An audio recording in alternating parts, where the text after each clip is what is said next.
दूर करो तुच्छ पापी बालक को, दूर करो। भाइयों, इस पापी के पापों की सजा पूरे गांव को भुगतने नहीं देंगे हम। पंचायत बुलाई जाए। पंचायत बुलाई जाए, पंचायत बुलाई जाए, पंचायत बुलाई जाए, पंचायत बुलाई जाए।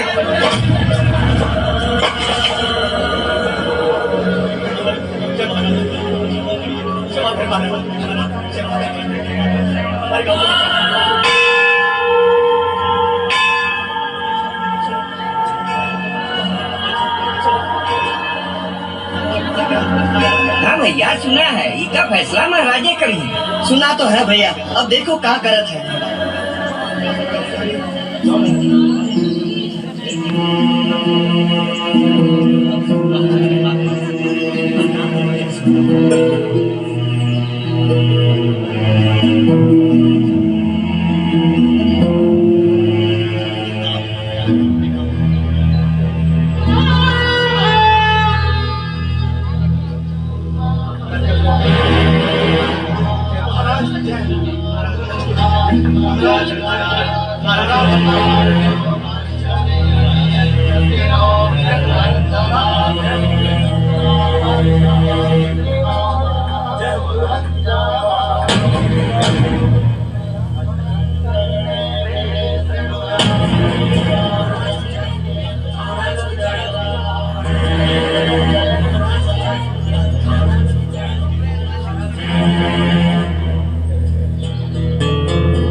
गांव वालों, आज हम सभी पर एक बहुत बड़ी विपदा आन पड़ी है। एक शूद्र बालक ने भगवान भोलेनाथ के मंत्रों का उच्चारण अपनी तुच्छ जिह्वा से कर दिया है, जो कि महाराज के अनुसार शास्त्रों में वर्जित ही नहीं बल्कि घोर पाप की संज्ञा में आता है। घोर पाप की संज्ञा में, क्योंकि किसी भी शूद्र को मंदिर में प्रवेश करने, उनके जाप को सुनने तक का अधिकार नहीं है। और इस नीच बालक ने तो अपनी जिह्वा से मंत्रों का उच्चारण ही कर डाला। इसलिए अब इस गांव को किसी भी दैवीय आपदा से सिर्फ महाराज ही बचा सकते हैं। इसलिए हम सभी गांव वाले महाराज से विनती करेंगे कि वे अपने पुण्य प्रताप से हम सभी गांव वालों की रक्षा करें। महाराज का अंतिम निर्णय ही हम सभी पंचों का निर्णय होगा।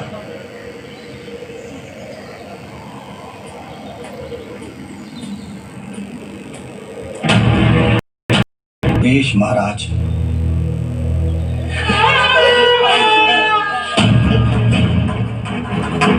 कोई विकल्प नहीं। जो आज्ञा महाराज।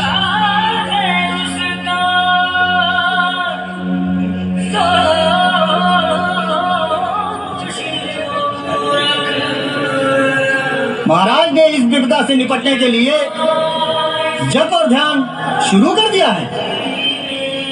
इसके लिए महाराज ने यह तय किया है कि एक बड़े यज्ञ का आयोजन किया जाए, परंतु केवल यज्ञ करने मात्र से ही इस विपदा को नहीं टाला जा सकता। इसलिए इस पापी की पाप की सजा से इस पूरे गांव को मुक्त कराने के लिए बालक की उस जिह्वा को, जिस जिह्वा से उसने मंत्रों को दूषित किया, खंडित कर दिया जाए, अर्थात बालक की उस जिह्वा को काट दिया जाए। मालिक, हम शूद्र की जान लेने वाले हमारे चलना का बच्चा।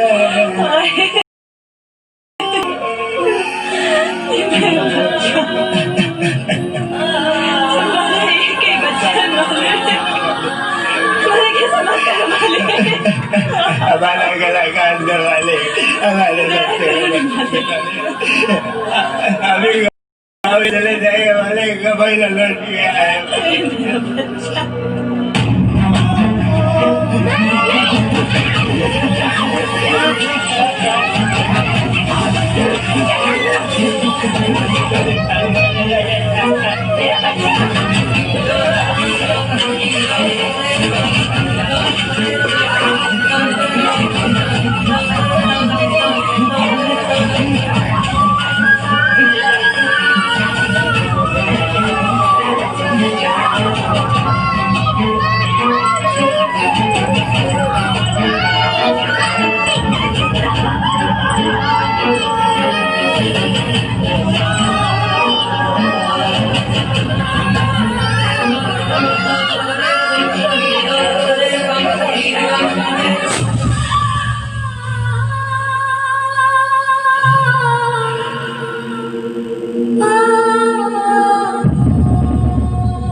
एक दवा काट दे।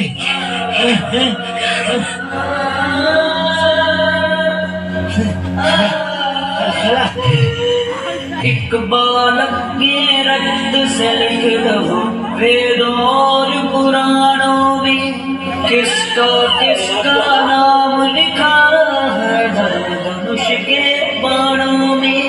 पूछो ये बातों की, पूछो ये बातों की रीत क्यों चले। आत्मा जले, आत्मा जले, आत्मा जले।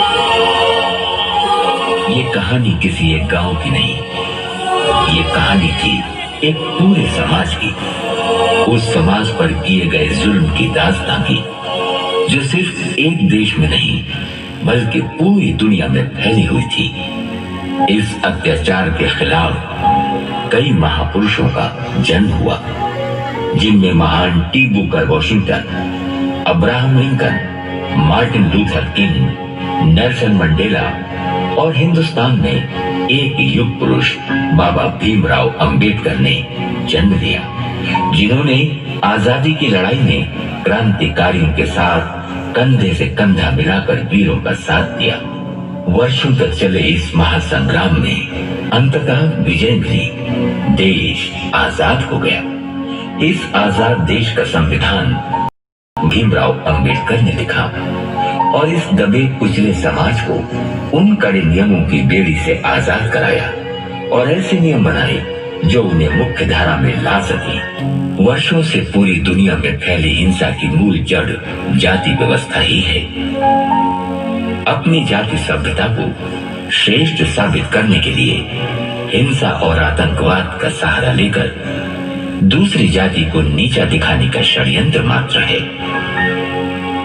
यदि हम अब भी नहीं जागे तो न मानव बचेगा न धर्म। हम सब एक ही ईश्वर की संतान हैं। हम सब समान हैं। समानता की भावना ही शांति का मूल मंत्र है।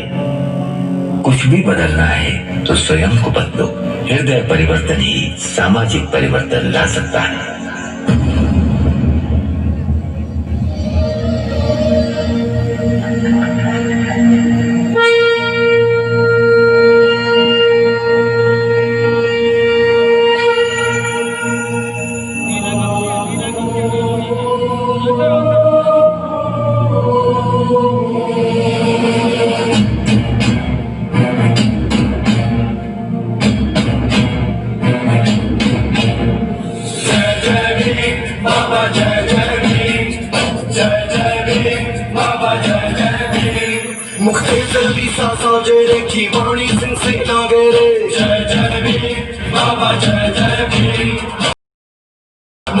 की वाणी सिंह से जागे रे, गाँव गाँव और गली गली में जिसका डंका बाजे रे। जय जय भीम बाबा, जय जय भीम, जय जय भीम बाबा, जय जय भीम।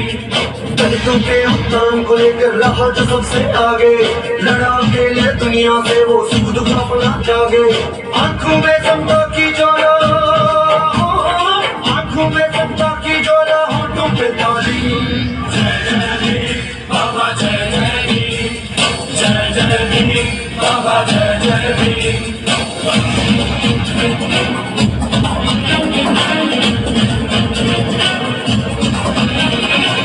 चैत की 14 सन 1891 एक मसीहा जन्मा था एमपी के मोगांव में। चैत की 14 सन 1891 एक मसीहा जन्मा था एमपी के मोगांव में। कन्या की कोख की जिससे ऐसा लाल भी जागे, जाति पात की जड़ को जिसने रगड़ा लाल मिला के, तुझ सा पिता हूँ